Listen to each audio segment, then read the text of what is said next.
Good morning to all of you.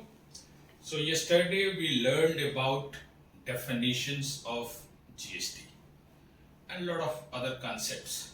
Now today we are also going to learn about the definitions of the GST as per amended article 366(12) capital A. That what is the definitions, what is the definition of goods, definitions of services, and what are the acts subsumed under GST, and why GST was implemented, what was its objectives when it was implemented. All these things, all the other basic concept we are going to learn today. So let us start without wasting much time. Okay, what is definitions of goods and services tax? Yesterday I had communicated you that what is the GST means, and again I am reminding you that basically you should just remember that GST is a comprehensive, then what was the next? Comprehensive, then destination based consumption tax, because final tax is, burden of the tax is going to be bear by the final consumer who is going to consume. This concept we'll understand clearly today as well, because once you will be able to understand all the basic concept, it will be easy for you to understand rest of the chapters of the GST, because we have long way to go, and slowly you will realize that you are understanding. So I would like to request all of you that you should have patience, and time will come when you are going to ask a lot of queries from me. So let us discuss this. As per amended articles 366 articles of the Constitution of India, 12 by A of the Constitution of India, what is the definitions of goods and services tax? So this is very much clear that once you will understand this, one concept is very much clear in your mind. Like here they are saying goods and services tax means any tax. Keep in the mind, any tax on supply of goods, or services, or both, except, keep in the mind, except taxes on supply of the alcoholic liquor for human consumptions. What is the meaning of that? Here, this alcoholic liquor for human consumption is out of purview of GST. You can say this is the non-GST supply. So GST is not applicable. Rest of the scenario, what they said that constitutes amended article 366(12) capital A, it's saying that goods and services tax means any tax. Any tax means indirect tax. Any tax on supply of goods or services or both. Any tax on supply of goods or services or both. Any tax, what are the subsumed under GST? We are going to learn that. So don't worry. And then they are saying except taxes on the supply of the alcoholic liquor for human consumptions. So keep in the mind, here they are saying human consumptions means, what it means? Means any animal consumptions is part of the GST. At the same time, if you are using alcoholic liquor for the productions of medicine and anything, directly you are not consuming, then it is a part of that one, that medicine, that syrup, then definitely that is taxable under GST. So this definition is very much clear that any tax on supply of goods or services or both, except taxes on the supply of the alcoholic liquor for human consumptions, is called goods and services tax. So one point you have to remember here, alcoholic consumptions. Now the second scenario is that as it was asked, goods or services. What is supply under GST? Either supply of goods or supply of services. Supply of goods or supply of services. So this is very important to understand that what is goods and what is services. Let me clear here, sir, that once we will go to the next chapter, supply, we will do the depth analysis of what is goods and what is services along with other definition. Some of the definitions we will go through the relevant chapter, but here as I told you that initially at this basic level you have to understand first, and then we will go slowly we will understand in depth. Here my objective is that initially you should not feel burden on your mind that, oh my god, I'm not going to learn GST and it's tough. Nothing is tough. Everything is easy. That's subject to your level of understanding, your level of patience. So I would like to request all of you that you have to be focused. Try to understand. Make your notes, whatever topics, whatever the points you are not going to understand, and time will come when you will understand everything. As I told you, the evening batch will be in the Hindi. So anyhow, I'll read in English, but I'll explain in Hindi, so it will be easy for those people they are not well versed in English language. Now, what is the definition of goods? Section 2, subsection 52 of the Central Goods and Services Act 2017 define what is goods. What is goods? And they are saying goods means every kind of movable property. Keep in the mind, every kind of movable property. That is the first point you have to keep in the mind.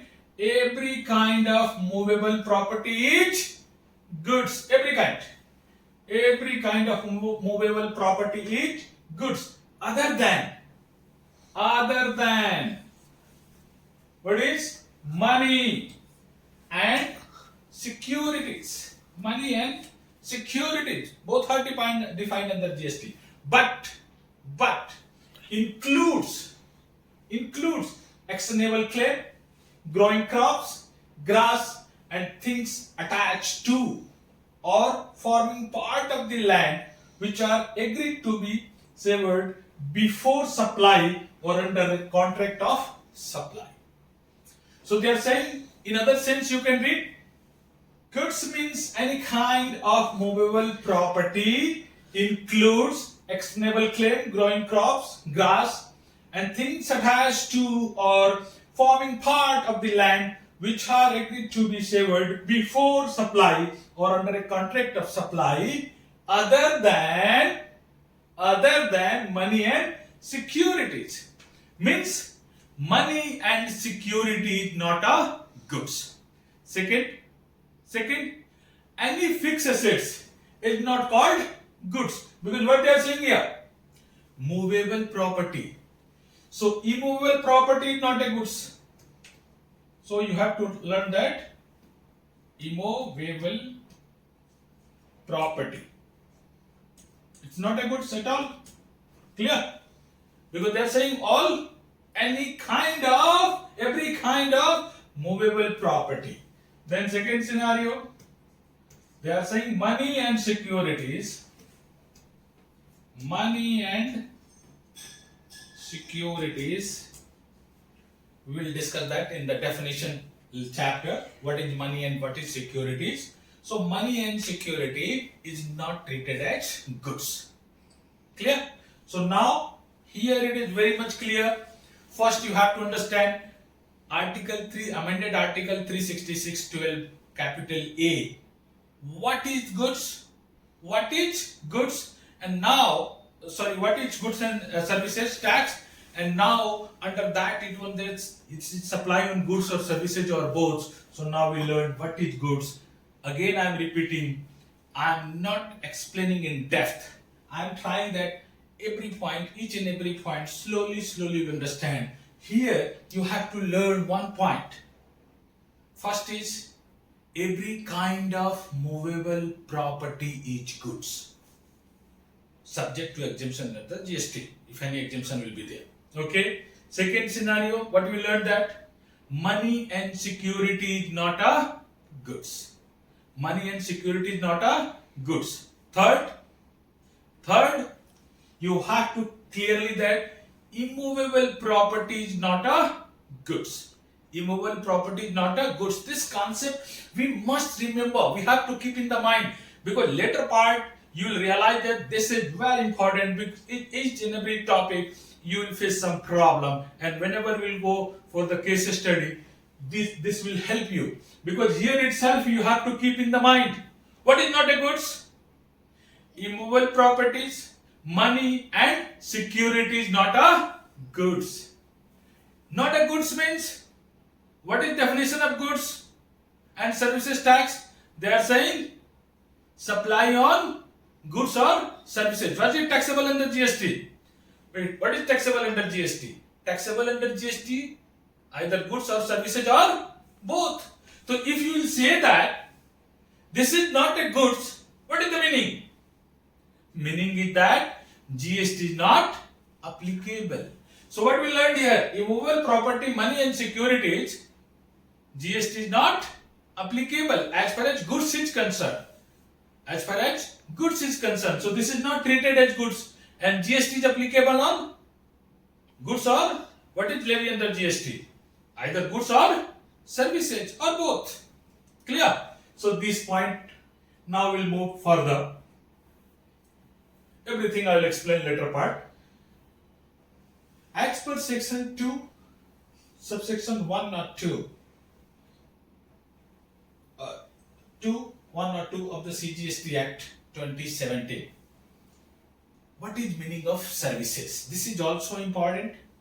Services, as you know that goods and services tax means supply on goods or services or both.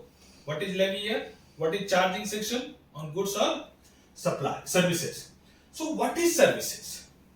Now here they are defining, this is defining under the CGST Act 2017. Services means anything other than goods. Anything, government is very clever. Okay, they are saying, first you have to keep in the mind, they are saying anything other than goods, money and securities. Other than goods, money and securities. What is services? Anything other than goods, money and securities. Money and security was not a goods at all. Okay, here also they are saying money and security is not a goods. There we understand all the movable property is called goods. Here they are saying anything other than goods, money and security. Okay, what is anything other than goods, money and securities, but they are saying but, what is but? Includes activities relating to the use of money. Keep in the mind, money is not a goods, money is also not a services. Money is neither goods nor a services, but they are saying activities relating to use of the money or its conversion by cash or by any other mode from one form of currency or denomination to another form of currency or denomination for which the separate consideration is charged. So generally what is happening that if you are going to convert your money from one exchange, one money to like dollar to rupees, then you have to pay certain service charges. So what is the meaning they are saying? On that services, if on that consideration, if received by someone, okay, or anywhere you are converting the money, for conversion of the money, you are paying any charges, that charges is called service. That charges is called service. Though money and transaction, money is not a services, money is not a goods at all. Clear? But what is here? But they are saying that use of money, activities relating to the use of money or its conversions by cash or by any other mode from one form of currency or denomination to another form of the currency or denomination for which separate consideration is charged. So keep in the mind, while conversion, if they are charging consideration, charging amount for their services, that is called service and tax is applicable levy on that amount. So what we learned here? Here definition, if you remember all these things, it will be easy for you to learn GST. So now what is services? Services under section 2, 102 of CGST Act 2017. One point you have to remember, services means anything other than goods, money and securities. And what are the considerations if you are receiving while exchanging the money? That is called part of the services. But one point is very much clear. What is? Services means goods other than everything. They are saying anything other than goods, money and securities. And what were the goods? They said every kind of movable property other than money and securities. This point you have to always remember, because this is very useful. Whenever you will confuse, then this definition will help you. Why? Because once you prove that the supply is neither a goods nor a services, then what will happen? GST is not applicable. If you prove that supply is neither a goods nor a services, then GST is not applicable at all. So this is the part of the tax planning. Now, definition, meanings, terms, GST, I already communicated you yesterday class. Okay. Now, we have to little bit understand. I don't want to go in depth, but yes, being a learner, you have to understand, as you know that goods, services and tax. But what is that? Basic things about, as you know that, or may not know, so you have to understand, goods and services tax was implemented on 4th July 2017. When it was implemented? 4th July 2017. 4th July 2017, this act was implemented. So goods and services tax regime, now we can say this is entered in the 7th year. 6 years and 9 months, it is already over. So in introduction of the GST, I remember, a lot of technical glitches were there on the GST portals. A lot of issue was there, a lot of hue and cry was there.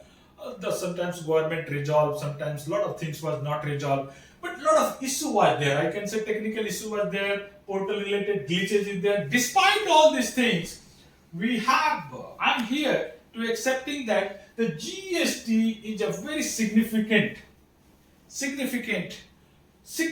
steps in the field of indirect taxes. Because last 20 years I was practicing in indirect taxes. Then a lot of earlier law was there that you have to practice in central excise, service taxes, VAT was there. So a lot of confusion was there. But here, now all those are subsumed under the GST, and now it is easy for us that if you know only the GST laws, it will be easy to practice under the GST indirect taxes subject to the customs. So generally, the customs is not applicable for each and every transaction. It is only related to, basically you can say, import or export also. So import and export. Rest of the intrastate or interstate transaction, custom is not applicable. So major things, majorly whatever the transaction happening in India, you can say that it is very easy to understand once you understand the GST laws. Now formally this GST was first mooted by the Union Finance Minister in his budget in the year 2006-2007. Now, a lot of people, they are discussing about, nowadays social media is there, everyone is a taxation expert, and if they will belong to XYZ political party which are in opposition, they are always going to criticize GST. Politically that is okay, but professionally or being a citizen of India, we're supposed to know what is the really advantage, real benefits of the GST. Why this is good for country, why this is good for the citizen of the countries, that basic things, benefits I'm going to tell you, and I'm going to explain you also. Because any platform, if you are going to discuss, if you are going to write something, at least you have to understand the benefits. What is the benefits? So expected benefits, I can say number one is that simplification of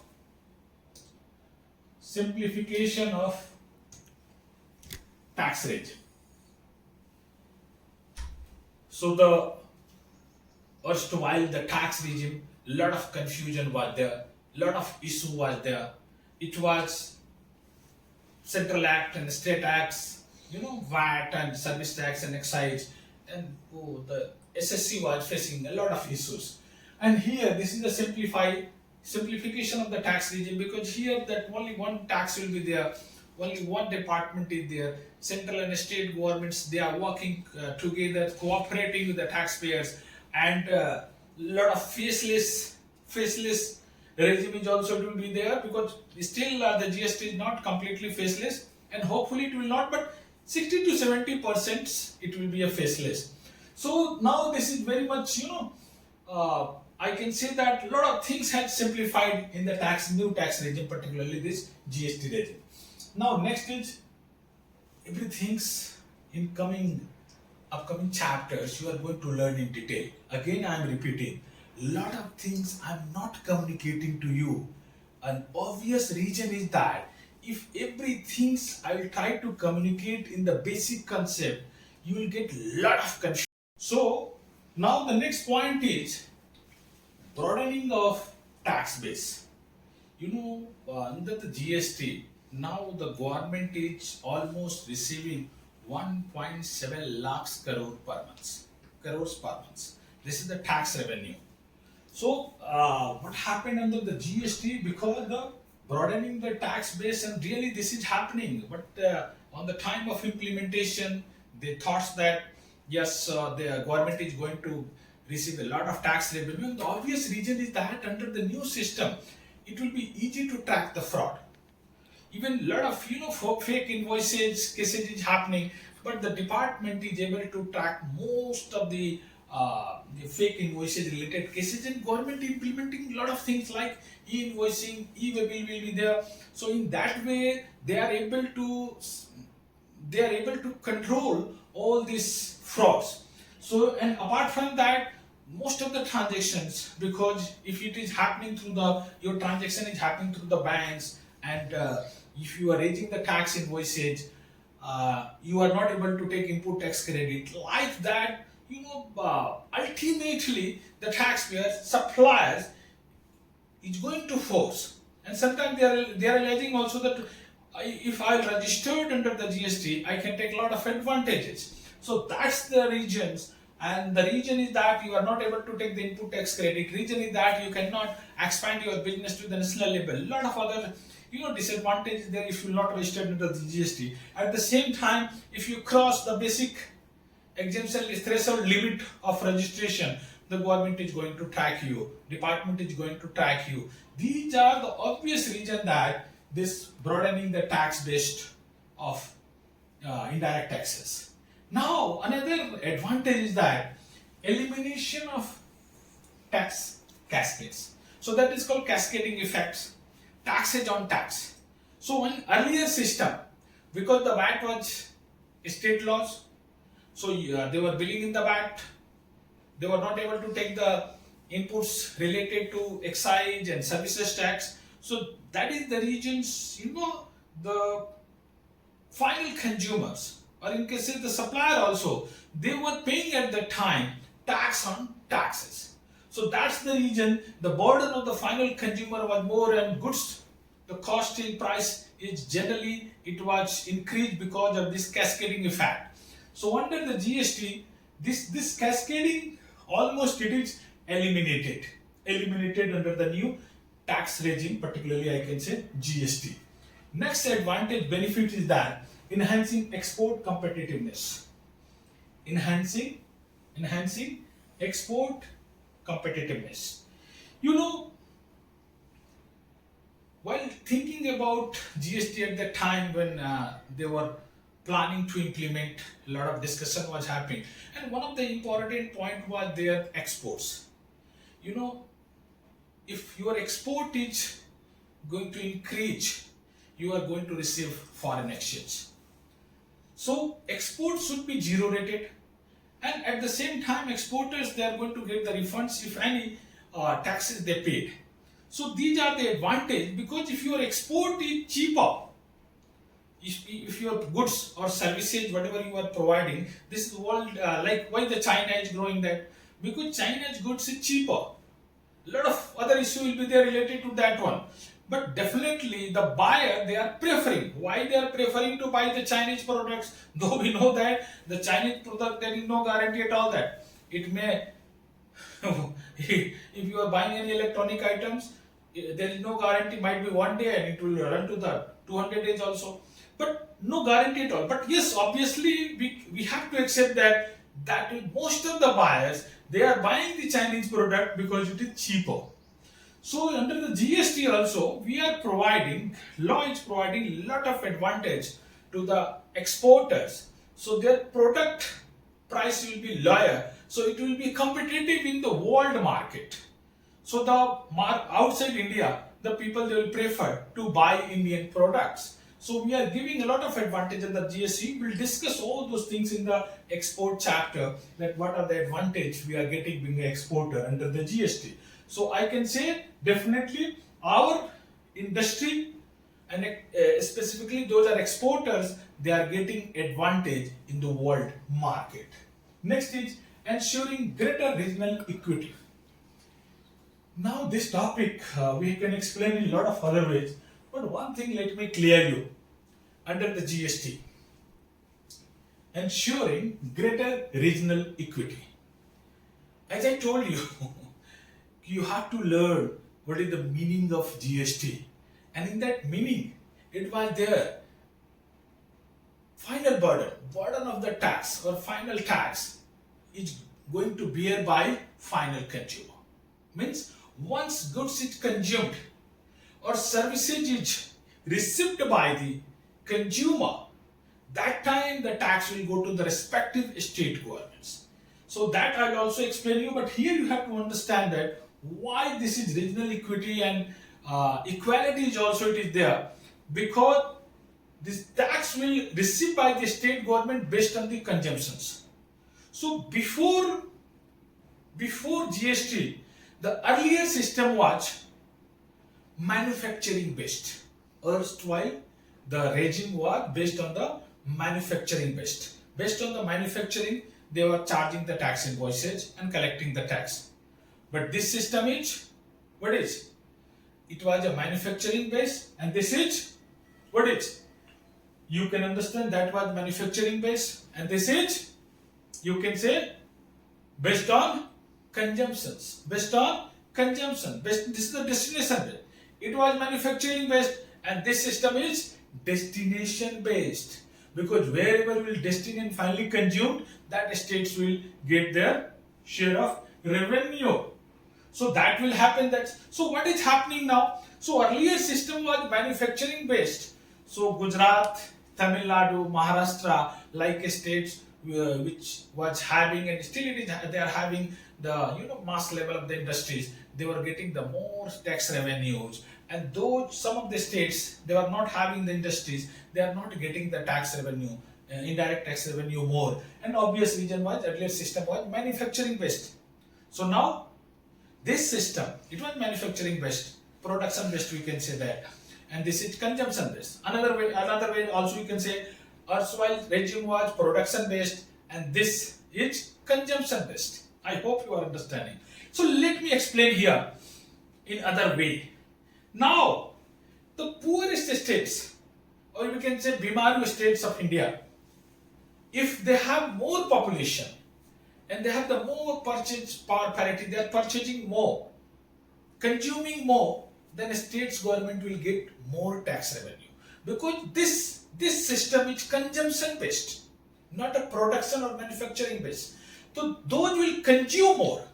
If you are from West Bengal, say you are from West Bengal, you are buying a lot of products, you are availing a lot of services, then definitely the West Bengal government will get a lot of GST. So their tax revenue base will increase. So ultimately, again I am repeating, this is under regional equality also, because this is consumption based, destination based consumption system. So if you will consume more, your state government will get more revenue. And that's the reason you realize that a lot of people nowadays, they are getting notices. I'm talking about the suppliers. Why they are getting notices? Because place of supply is very important. Place of supply. So instead of intrastate supply, if you treat it as interstate supply, then tax will go to the central government and state governments, where generally the goods was not reached because it was intrastate. Example, I can say that state of Madhya Pradesh. So the transaction, one of the supplier sold it to the consumer in Madhya Pradesh. They consumed the goods, but by mistake, they entered as an interstate supply. So interstate supply, CGST, SGST, two portion will be there if you are interstate. Then here, generally, legally, the Madhya Pradesh government is eligible to get the SGST portion. But who is going to get? No one, because it is not clear. Because the by mistake they have done interstate, and interstate they mentioned suppose Bihar. So Bihar government will get that SGST portion. So that's the reason you have to very much show that where the goods is consumed. And this is the based on consumption. So place of supply is also important. So why the equality? Because now we can say all the states, they will go get their revenue based on their consumptions, not based on their productions. So now the equality will be there. Their equity will be the similar. They will earn more based on the consumption by their citizens. Okay, so this is a great advantage, and I can say that this is good. Being a faculty and being Indian, I can say this is good, because most of the states, as far as revenue is concerned, as far as service and indirect tax revenue is concerned, they are getting at par based on their population, based on their consumptions of goods or services, and it will be, I can say that as far as revenue is concerned, they will compete with other states, and it will be good for United India, because a lot of citizens, they are discriminating other states based on that. They are saying mine is a rich state and that is the poor state. But as far as indirect tax is concerned, now no rich, no poor, because based on the consumption, state is going to get their share. Now, improvement of transparency. Definitely under the GST, transparency is there. A lot of, as I told you, this is a faceless system. 60 to 70% faceless system is there. Central server is there. So everything is, all the records will be in the central server. So it will be easy, and they have to disclose. Now online you are filing everything. Online you can represent your case. Online you are going to be attend your hearings on appeal and all those things. And whatever you are disclosing in GSTR 3B, GSTR 1, definitely this lot of transparency will be there, that you do not require to pay the bribe. Is it really?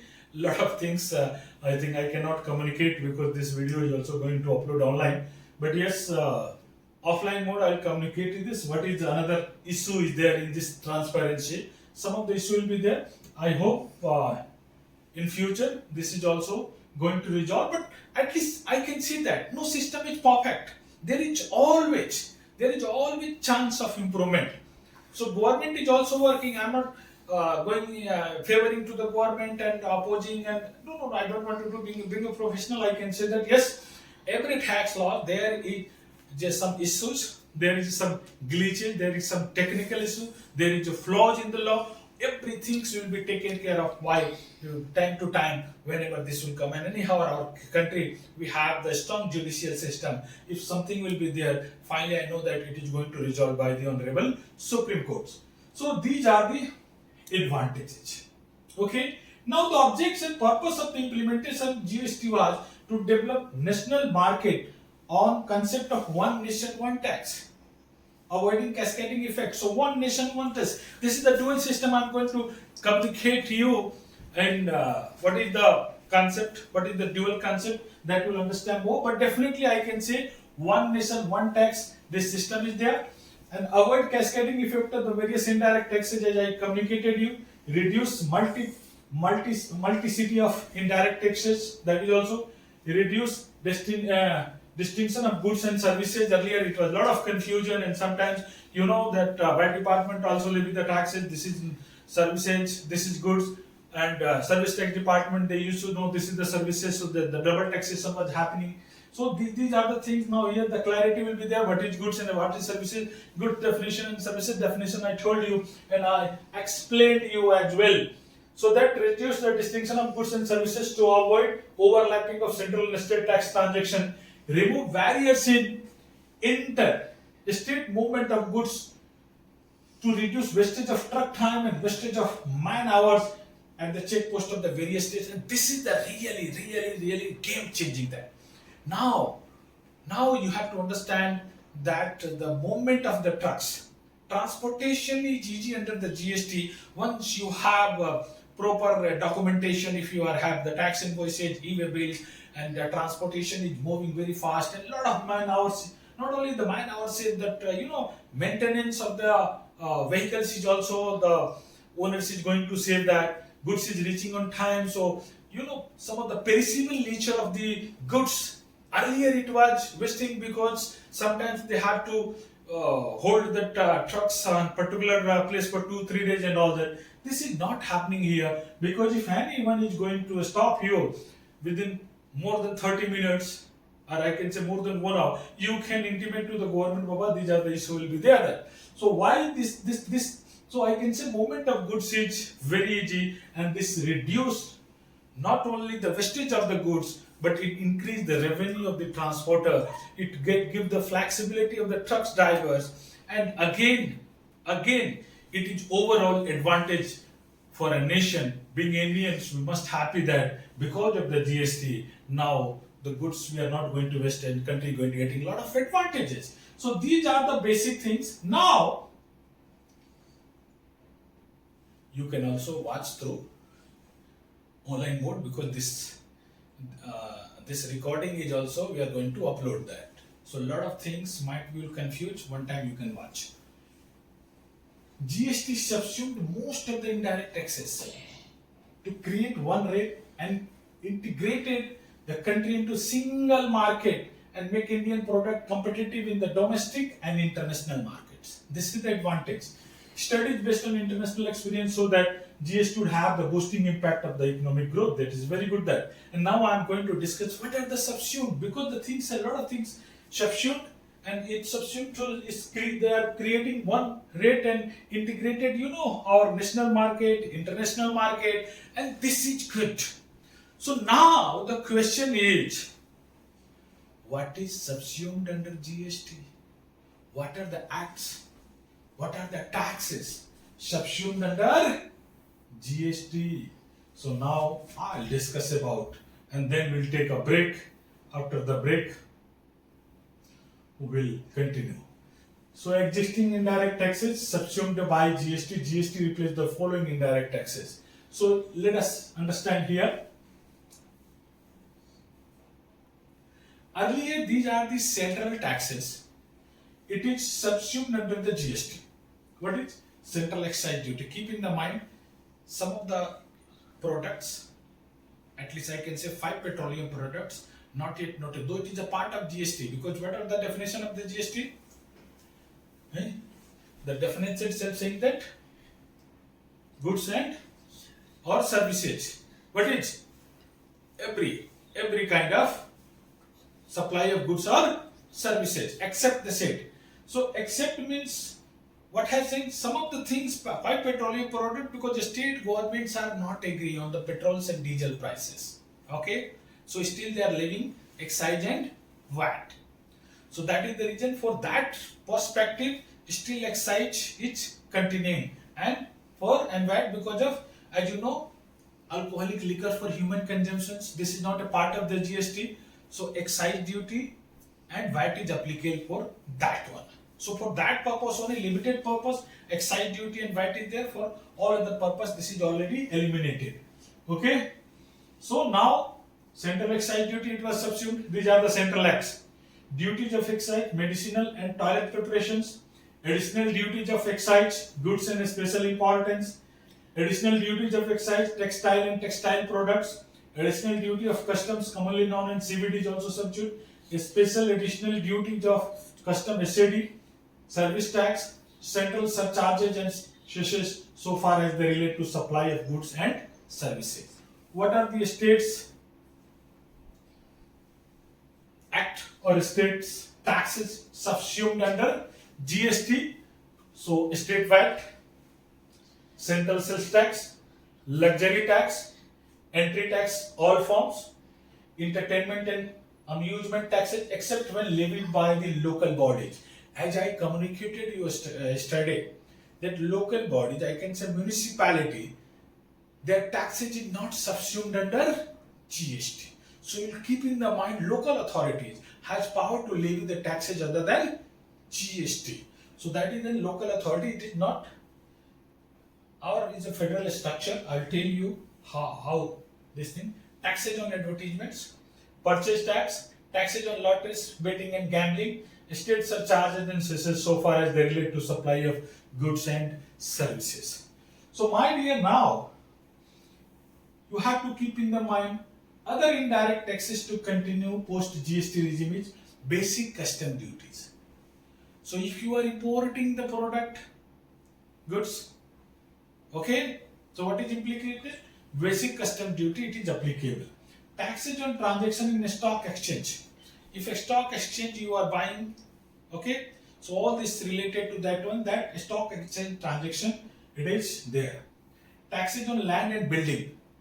So land and building, whatever the stamp duty you are paying and any other taxes you are paying to the municipality, local authorities, that is, okay, still it is there, not subsumed under the GST. Taxes on minerals rights.